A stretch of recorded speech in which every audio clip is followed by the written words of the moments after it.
பாட்டி பாட்டி, நான் என்ன சொன்னாலும் இங்க யாரும் நம்ப மாட்டாங்க. ஆனா எனக்கு உங்க மேல நம்பிக்கை இருக்கு. நான் தப்பு பண்ணிட்டோம் இல்ல திருடனன்னு ஒத்துக்கிட்டோ ஜெயிலுக்கு போகல. நான் நிரபராதி நிரூபிக்க சாட்சி இல்லாததாலதான் இப்ப ஜெயிலுக்கு போறேன். இங்க நடந்த எல்லா விஷயத்தையும் அபி வந்ததும் நீங்க தான் அவன் கிட்ட சொல்லணும். நான் எந்த தப்பு பண்ணல, இந்த பிரக்யா தான் என்ன மாட்டி விட்டான்னு சொல்லுங்க. இந்த நிலைமையில நான் ஜெயிலுக்கு போக போறேன், கஷ்டப்பட போறேன்னு அவனுக்கு தெரிஞ்சா அது அவனால தாங்கிக்கவே முடியாது. நீங்க தான் பாட்டி அபிய பாத்துக்கணும். என் மேல இருக்கிற பாசத்துல கோவத்துல அவன் ஏதாவது செஞ்சுட்டானா அது அவனுக்கே பிரச்சனை ஆயிடும். பாட்டி, நீங்க என்ன பத்தி கவலைப்படாதீங்க. நான் நிச்சயமா நிரபராதியா வெளியில வருவேன். அதுக்கப்புறம் இவளை பாத்துக்கிறேன். அபிக்கு இருக்கிற லட்சக்கணக்கான கோடிக்கணக்கான ஃபேன்ஸுக்கு இது தெரிஞ்சதுன்னா அப்புறம் அவங்க இந்த வீட்டு வாசல்ல போராட்டம் நடத்துவாங்க. பிரக்யாக்கு எதிராக கொடி பிடிப்பாங்க. பிரக்யா மட்டும் அவங்க கண்ணுல மாட்டினானா கல்லால் அடிச்சு கொன்னுடுவாங்க. பாட்டி, நான் சீக்கிரமே இந்த வீட்டுக்கு திரும்பி வரணும்னு நீங்க தான் என்ன ஆசீர்வாதம் பண்ணி அனுப்பணும். என்ன ஆசீர்வாதம் பண்ணுங்க பாட்டி.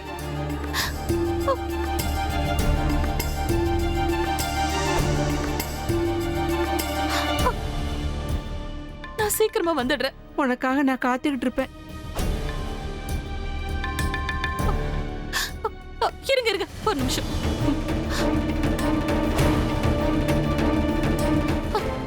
ஆலியா,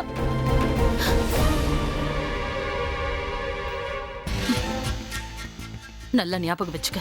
எவ்வளவு சீக்கிரம் முடியுமோ அவ்வளவு சீக்கிரம் நீ என்ன வெளியில எடுக்கலன்னா என்ன பிரக்யா ரூமுக்குள்ள திருட அனுப்புனதே நீதான்னு எல்லார்கிட்டயும் சொல்லிடுவேன்.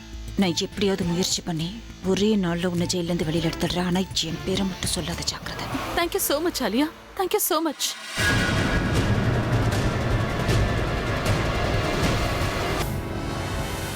மிஸ் பிரக்யா, இவங்களை இங்கிருந்து கூட்டிட்டு போறதுக்கு முன்னாடி பணம் சரியா இருக்கா இல்லையான்னு உங்க பிரீஃப் கேஸை செக் பண்ணி பார்த்து சொல்லுங்க.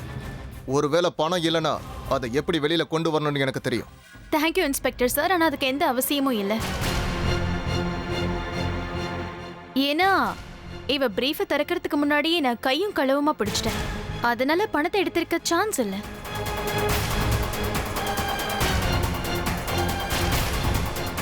இருந்தாலும் எதுக்கும் ஒரு தடவை பாத்துருங்க. ஏன்னா என் கடமையில நான் கரெக்டா இருக்கணும். ஓகே.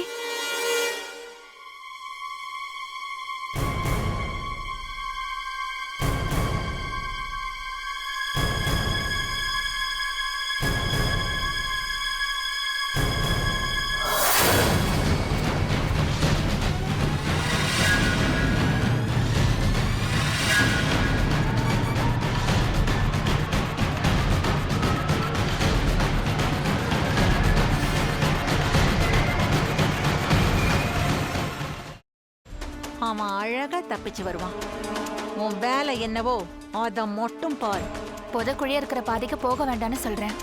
நீங்க கேட்க மாட்டேங்கிறீங்களே. எல்லாத்துக்கும் கடைசியா ஒரே ஒரு வார்த்தை சொல்றேன் அத்தை. தெய்வம் கொடுக்கறத யாராலையும் தடுக்க முடியாது. தெய்வம் கொடுக்க மறுக்கிறத யாராலையும் கொடுக்கவும் முடியாது. தங்கதுரைக்கான தண்டனை ஆண்டவனோட கைவசம் தயாரா இருக்கு. முடிஞ்சா நீங்க காப்பாத்திக்கோங்க.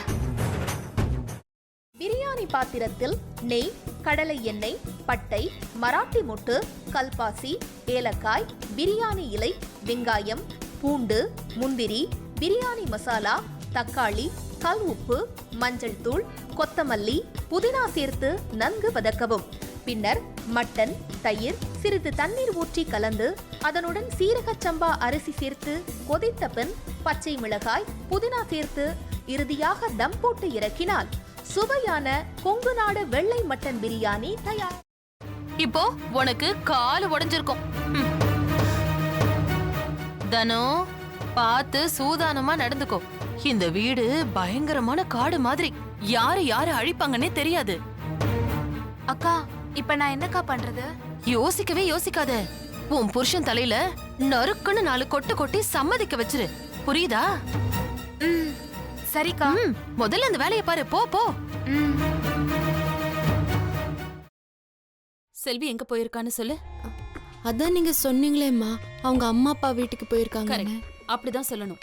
சரி, சந்தோஷ்க்கு லெமன் டீ கொடுத்துட்டு உடனே வந்துடணும். புரிஞ்சுதா? சரிங்க. போ. எப்படி? ஐயோ, உனக்கு கிரிமினல் மைண்ட் இல்லடி, நீயே கிரிமினல் தான் என் தங்கம். ஒரு நிமிஷம். இதோ வரேங்க. நல்ல லூசு குடும்பம்டாது என்ன சொன்னாலும் நம்புதுங்க